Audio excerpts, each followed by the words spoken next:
दोस्तों, एक विधवा औरत होती है जो कि लगभग 32 वर्ष की होती है और वो अपनी शारीरिक संतुष्टि के लिए कुछ ऐसा काम करती है जिससे दोस्तों जो कोई भी सुनता दंग रह जाता।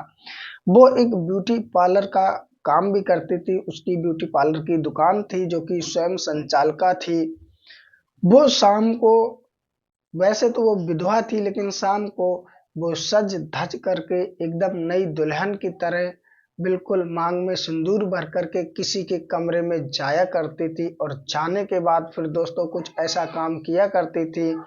जब लोगों को पता चला तो हर कोई हैरान हो गया, लेकिन उसका अंजाम इतना खतरनाक होगा स्वयं वो भी नहीं जानती होगी, जो कि दोस्तों बाद में फिर हुआ और लोगों को पता चला। और न्यूज के जरिए जब मेरे पास तक ये खबर आई तो मैं आप लोगों को सुना रहा। तो इस वीडियो को अंत तक जरूर देखिए। यकीन मानिए दोस्तों, कुछ ना कुछ आपको जरूर इससे सीखने को मिलेगा और जागरूकता भी मिलेगी। तो नमस्कार दोस्तों, मेरा नाम अजय श्रीवास्तव। तो चलते हैं आज की स्टोरी की तरफ, आज की घटना की तरफ।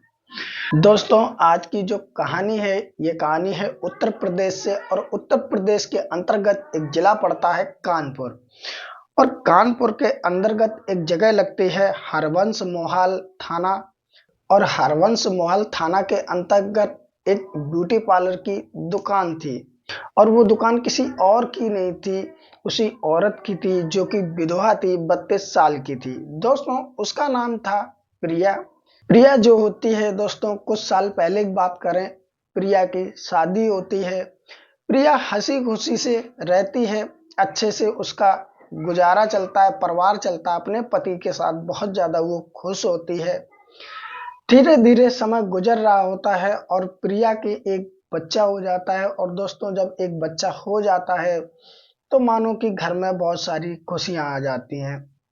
लेकिन कहते हैं नसीब का लिखा हुआ कोई मेट नहीं सकता है।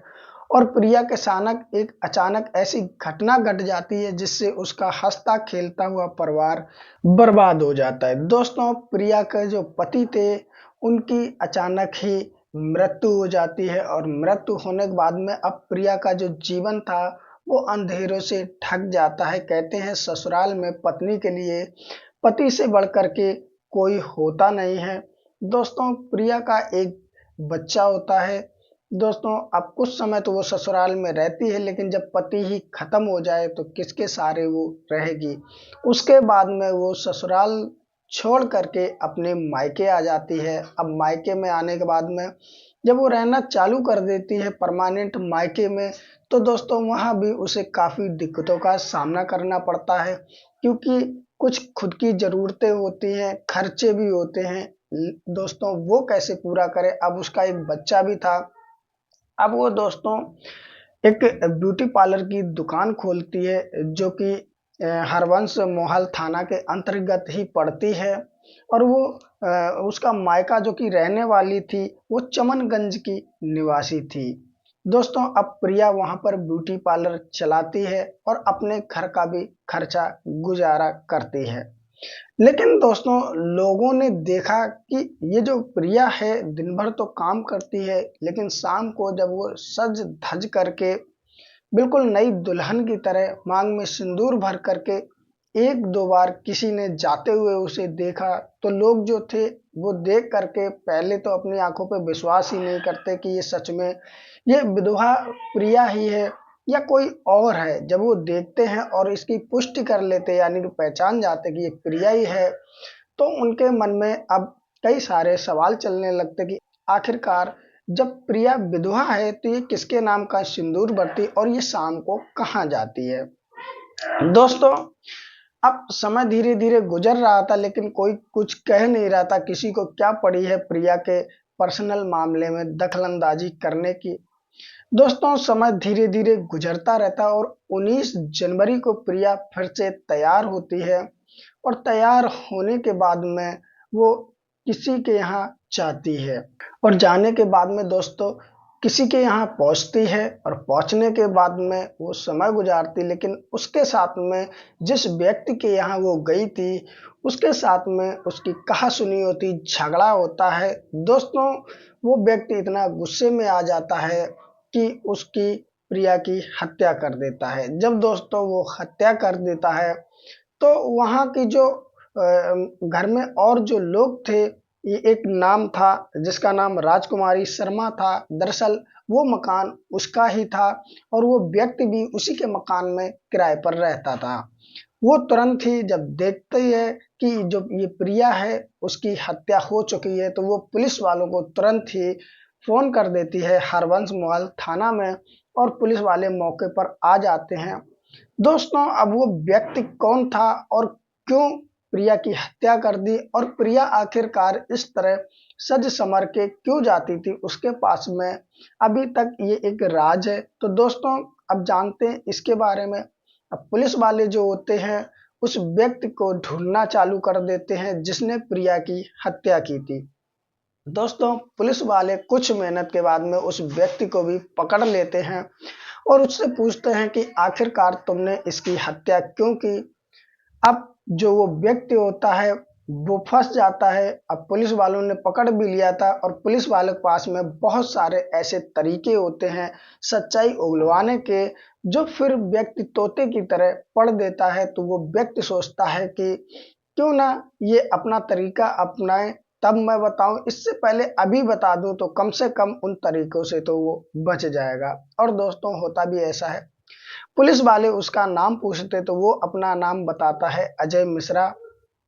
अजय मिश्रा ये पहले एक मंदिर में पुजारी भी रह चुका है और उसके ऊपर चोरी का आरोप लगाया गया था, इसलिए वहां से वो निकाल दिया गया था। और अजय मिश्रा पर एक महाराजगंज थाने में पहले से ही एक केस चल रहा है।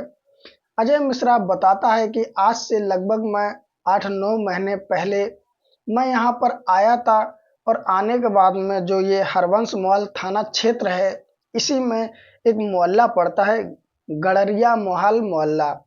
दोस्तों, यहाँ पर वो आता है, कहता है कि मैं यहाँ पर आया और ये जो राजकुमारी शर्मा है इसी के मकान में मैंने एक रूम किराए पर ले लिया और मैं रहने लगा, और जो मैं काम करता अपना छोटा मोटा वो काम करने लगा।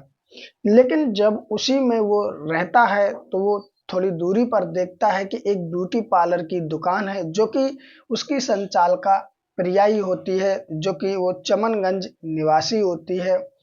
अब जब प्रिया को वो देखता है और प्रिया को देखने से ही पता लग जाता है कि वो शादीशुदा नहीं है, तो कहीं ना कहीं जो कि ये अमित मिश्रा है वो प्रिया को देख करके उस पर आकर्षित हो जाता है।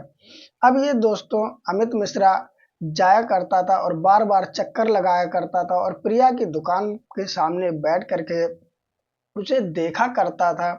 दोस्तों, अब 1-2 दिन तो कुछ नहीं होता है, लेकिन कुछ समय के बाद में प्रिया भी नोटिस करती है कि ये व्यक्ति कौन है और आखिरकार यहाँ पर बैठता है।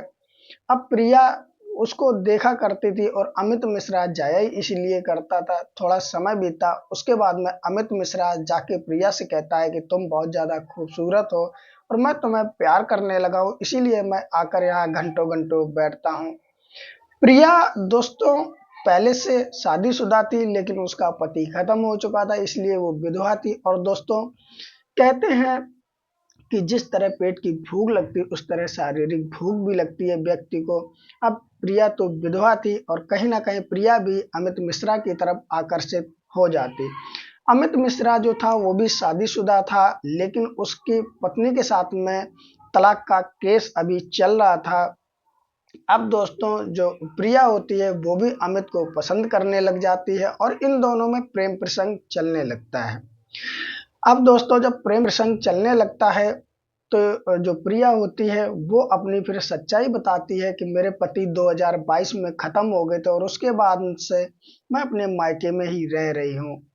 उसके बाद में अमित कहता है कि मेरी भी पत्नी थी और उससे डिवोर्स का केस चल रहा है, वो सही नहीं थी। अपनी दोनों बातें बताते हैं एक दूसरे से और दोनों फिर प्यार के एक बंधन में बन जाते और ये फैसला करते हैं कि हम तुम दोनों शादी कर लेंगे आने वाले समय में। अब दोस्तों, कुछ दिन तो ऐसे ही चलता, उसके बाद में ये दोनों लिव इन में रहने लगते, यानी कि एक दूसरे से शादी के बाद जो संबंध बनते वो पहले ही बनाने लगते हैं। अब दोस्तों अमित जो होता है वो कहता है कि अब तुम विधवा के रूप में नहीं, तुम मेरी पत्नी बनने वाली हो, इसलिए तुम मेरे पत्नी के रूप में आया करो। तो जो प्रिया होती है दोस्तों, वो प्रिया शाम को तैयार होती है और सज धज करके मांग भर करके अमित मिश्रा के रूम में पहुंचती है और पहुंचने के बाद में फिर उसके साथ में रात बिताया करती। दोस्तों ये कहानी लगभग 8 महीने से चल रही थी और सब कुछ सही चल रहा था और फरवरी में इन दोनों ने शादी करने का फैसला लिया था। लेकिन दोस्तों कहते हैं कि शुरुआत में प्यार वाले किस्से तो अच्छे चलते हैं, लेकिन बाद में दोस्तों वो लड़खड़ाने लगते हैं। अब प्रिया और अमित को भी किसी ना किसी बात के लेकर के कहासुनी होने लगती है। दोस्तों अब ये कहानी धीरे धीरे चलने लगती है कहासुनी की। अब आ जाती है तारीख 19 जनवरी को, जिस दिन अमित फोन करता है प्रिया को और कहता है कि आ जाओ तुम। और प्रिया जो होती है वो सच संवर करके अमित मिश्रा के कमरे में पहुंच जाती है और पहुंचने के बाद में दोनों समय व्यतीत करने लगते हैं, लेकिन किसी बात को लेकर के फिर दोनों में कहासुनी हो जाती है और कहासुनी इतनी तेज हो जाती है कि दोस्तों उनके चीखने चिल्लाने की आवाजें काफी दूर दूर तक जा रही थी। उसके बाद में दोस्तों उन दोनों में हाथापाई होने लगती है और हाथापाई होने के बाद में जो अमित मिश्रा होता गुस्से में आकर के एक उसके पास अवैध हथियार होता है, उससे वो उसकी हत्या कर देता है प्रिया की। अब दोस्तों उसके बाद में जैसे ही हत्या हो जाती है तो जो कि राजकुमारी शर्मा होती है, जो मकान मालकिन होती है, वो जब देखती है कि अचानक सन्नाटा हो गया, मकान मालकिन जाती कमरे में देखती है तो प्रिया जो थी नीचे पड़ी हुई थी और काफी सारा ब्लड बह रहा था। तो वो तुरंत ही पुलिस वालों को कॉल लगाती है और पुलिस वाले मौके पर आ जाते हैं। आने के बाद में पुलिस वाले प्रिया को उठा करके उर्सला ले जाते वहाँ उसका जब पहुंचाते हैं इलाज के लिए, तो वहाँ के जो डॉक्टर होते हैं वो जब चेक करते हैं तो प्रिया को मृत घोषित कर देते हैं। और उसके बाद में फिर जो प्रिया की डेड बॉडी होती है वो पुलिस वाले पोस्टमार्टम के लिए ले जाते हैं। और उसके बाद में साथ ही साथ में जो अमित मिश्रा होता उसको ढूंढने लगते हैं और थोड़ी सी मेहनत मशक्कत के बाद उसे भी ढूंढ लेते हैं। जब इस तरह दोस्तों अमित मिश्रा सारी बातें बताता है, अपना जुर्म कबूल कर लेता है, तो दोस्तों पुलिस वाले कई सारी धाराएं लगा करके उसे जेल में डाल देते हैं। और दोस्तों कहानी ये तो यही खत्म होती, लेकिन सोचने वाली बात यह है कि दोस्तों जो शादी के बाद इंसान करता, अगर वो शादी से पहले ही करने लग जाए और उस चीज से फिर उसका मन भर जाए तो दोस्तों वो शादी करेगा ही क्यों। आखिरकार झगड़े तो फिर होने ही हैं और ऐसे एक नहीं आए दिन कई सारे ऐसे केस आते रहते हैं, जो कि मैं कई इस तरह की वीडियो बना बना के आप लोगों तक पहुंचाया भी है। फिलहाल दोस्तों इस कहानी को लेकर के आप लोगों की क्या राय है हमें कमेंट में जरूर बताएं, जिससे हमें भी पता चले कि आप लोग हमारी कहानी को लेकर के और ये जो समाज में घटनाएं घट रहे हैं इसको लेकर के क्या सोचते हैं। दोस्तों वीडियो अच्छी लगी हो तो हमारी मेहनत के लिए एक लाइक कर दें और दोस्तों इस तरह की वीडियो और सुनने के लिए चैनल को सब्सक्राइब कर लें और सब्सक्राइब करने के बाद एक घंटी आएगी उसे दबा करके ऑल पे कर लें, जिससे मेरी हर वीडियो आप तक सबसे पहले पहुंचेगी। और दोस्तों ये वीडियो और लोगों को शेयर भी करें जिससे और लोग भी जागरूक हो सकें। तो फिर मिलते हैं किसी और कहानी के साथ, तब तक के लिए नमस्कार। अगर ये कहानी आप फेसबुक पेज पर सुन रहे हो तो लाइक करके फॉलो जरूर कर लें, जिससे मेरा भी हौसला बढ़ता रहेगा। फिर मिलते हैं किसी और कहानी में, तब तक के लिए बाय बाय।